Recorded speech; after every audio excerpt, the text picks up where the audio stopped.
Hi అండి, నమస్తే. Welcome back to Lucky Food Guru. ఈరోజు వీడియోలో జున్ను పాలతోని జున్నుని ఎలా ప్రిపేర్ చేసుకోవాలనేది చూపిస్తాను.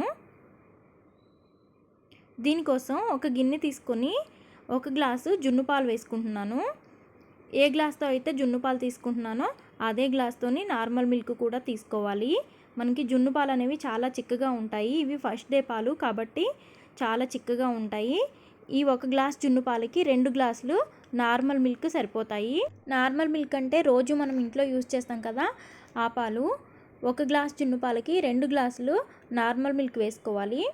అలానే 3/4 కప్పు వరకు సన్నగా తురుముకున్నటువంటి బెల్లాన్ని వేసుకోవాలి. 3/4 కప్పు బెల్లము, అలానే 1/4 కప్పు పంచదార వేసుకోవాలి. పంచదార వేయడం వలన టేస్ట్ ఇంకా బాగుంటుంది కాబట్టి 1/4 కప్పు పంచదార వేసుకోవాలి. పంచదార అసలు ఇష్టం లేని వాళ్ళు బెల్లం వేసుకోవచ్చు.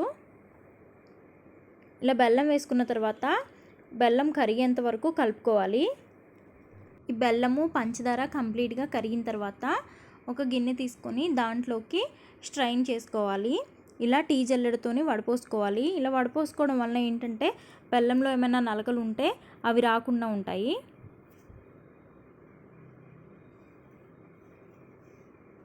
చూసారు కదా, వడపోసుకోవడం వలన చాలా వరకు అయితే డస్ట్ సపరేట్ అవుతుంది. ఇప్పుడు ఈ పాలల్లో కొద్దిగా ఉప్పు వేసుకోవాలి. ఒక చిటికెడంతా ఉప్పు వేసుకొని తర్వాత 2-3 యాలకుల్ని ఇలా దంచి వేసుకోవాలి. యాలకుల ఫ్లేవర్ అనేది బాగుంటుంది జున్ను పాలల్లో. తర్వాత ఒక అర చెంచా వరకు మిరియాల పొడి కూడా వేసుకోవాలి. మిరియాల పొడి అనేది మనం తీసుకునే పాలు క్వాంటిటీని బట్టి వేసుకోవాలి. తర్వాత ఈ మొత్తాన్ని కూడా ఒకసారి కలుపుకోవాలి. కలుపుకున్న తర్వాత దీన్ని ఒక గిన్నె పెట్టుకొని స్టవ్ మీద 2 లీటర్ల వరకు వాటర్ని వేసుకోవాలి. వాటర్ వేసుకున్న తర్వాత ఏదైనా స్టాండ్ పెట్టుకోవాలి. ఇలాంటి స్టాండ్ లేకపోతే వేరే గిన్నె పెట్టుకున్నా సరిపోతుంది. ఇప్పుడు స్టాండ్ మీద మనం జున్ను పాలు పోసుకున్నటువంటి గిన్నెను పెట్టుకొని మూత పెట్టి 20 నుంచి 30 నిమిషాల వరకు ఉడికించుకోవాలి.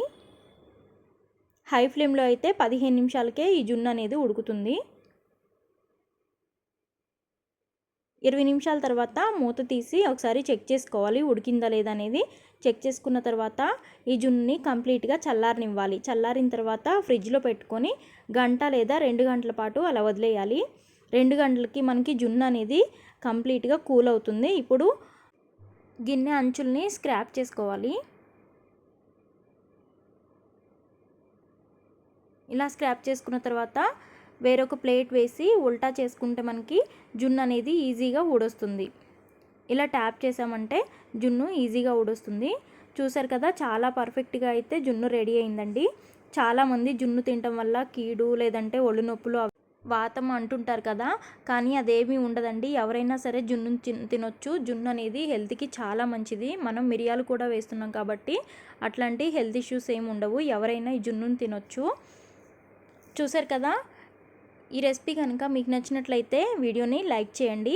అలానే మరిన్ని ఇంట్రెస్టింగ్ వీడియోస్ కోసము అలానే మరిన్ని రెసిపీస్ కోసం మన ఛానల్ని సబ్స్క్రైబ్ చేయండి. Thanks for watching.